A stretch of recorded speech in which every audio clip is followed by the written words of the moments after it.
Saudara, saya percaya setiap kita pasti yakin bahwa Tuhan itu mengundang orang berdosa untuk diselamatkan. Amin. Nah, sekarang saya mau tanya Bapak Ibu. Siapa di sini yang yakin sudah diundang oleh Tuhan untuk keselamatan? Angkat tangannya. Jangan cepat. Bagaimana lihatnya ya? Siapa yang yakin? Kalau gitu saya gitu loh, berdiri kalau boleh. Setelah saya tanya balik ya. Bagaimana kita bisa yakin kalau kita ini diundang sama Tuhan?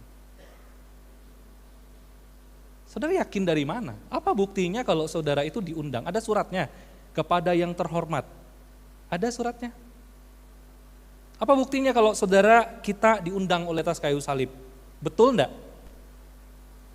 Iblis ngomong kayak gitu enggak? Iblis percaya enggak Yesus itu Tuhan? Iblis percaya enggak kalau Yesus itu datang ke dalam dunia untuk menghapus dosa manusia?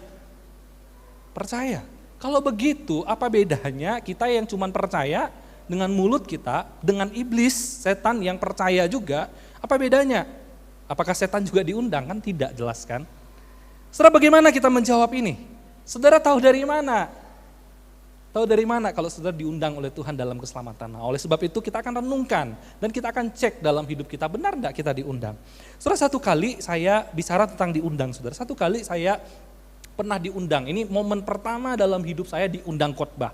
Saudara, salah satu kebanggaan seorang hamba Tuhan dalam pelayanan itu apa saudara? Yaitu diundang khotbah.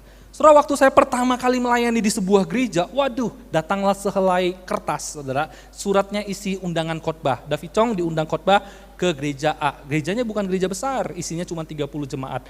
Saudara, bukan masalah besar kecil gerejanya yang mengundang saya, tapi kebanggaannya itu loh. Saya dipercayakan untuk menyampaikan firman Tuhan di tempat lain. Wah, bangga sekali, senang sekali. Apalagi saya itu orang yang baru jadi hamba Tuhan, masih muda waktu itu saudara.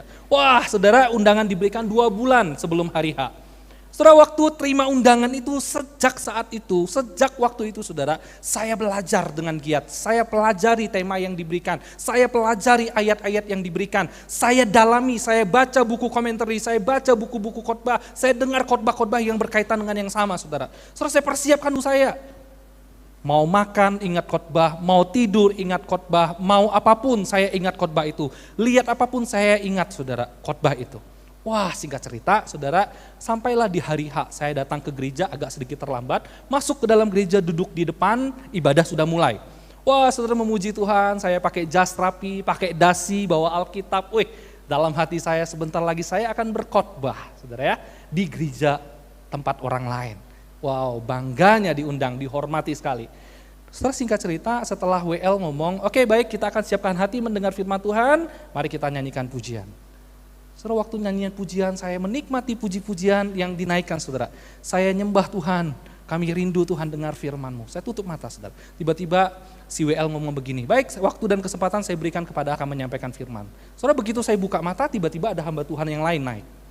Wow, saya pikir, bagus ya gereja ini ya, sebelum ada pendeta yang diundang khotbah, itu diperkenalkan dulu, begitu itu pikiran saya. Jadi saya pikir itu saya akan diperkenalkan dulu sebelum khotbah saudara. Hamba Tuhannya itu menghargai saya pikir gitu ya. Setelah dia doa, setelah selesai doa, dia mendoakan firman Tuhan. Wow, bagus ya gereja ini ya, sebelum pendeta khotbah, firman Tuhannya sudah didoakan sama hamba Tuhan setempat. Bagus ya, saya senang sekali disambut sedemikian rupa saudara. Selesai dia doa, amin. Saudara, mari kita buka Alkitab, lalu dia lanjutkan dengan khotbah, sampai ibadah selesai, saya duduk di bawah.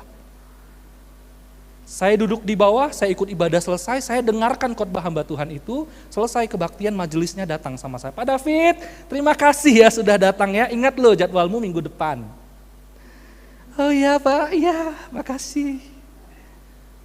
Saudara, malu enggak? Malu saya saudara. Malu bukan karena apa saudara?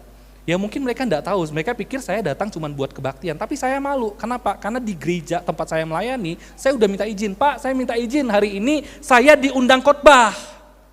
Kan malu kan, pulang ngomong apa? Pak saya salah tanggal. Pak saya ternyata enggak diundang, kan malu kan? Saya malu juga dengan diri saya, terlalu excited, terlalu semangat, merasa yakin kalau saya diundang, tapi ternyata saya tidak diundang. Saudara, malu enggak kalau saudara suatu hari ditemukan sama Tuhan, Tuhan bilang, sorry ya, aku enggak undang kamu loh. Loh Tuhan, aku kan sudah pelayanan. Loh Tuhan, aku kan sudah doa. Oh Tuhan, aku kan sudah jadi orang Kristen puluhan tahun. Malu enggak? Bukankah firman Tuhan juga pernah bilang kayak begini kan ya, saudara? Tuhan, aku sudah bekerja bagi namamu, aku memberitakan Injil, melakukan mukjizat. Tuhan bilang apa? Aku enggak kenal kamu loh.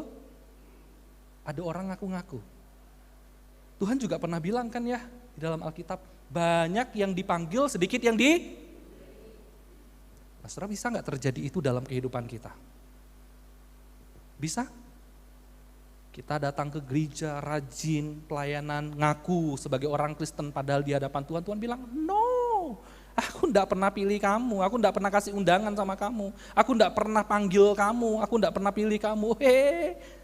Malu saudara kalau suatu hari kita menemukan hidup kita ternyata tidak diundang, padahal kita merasa diundang.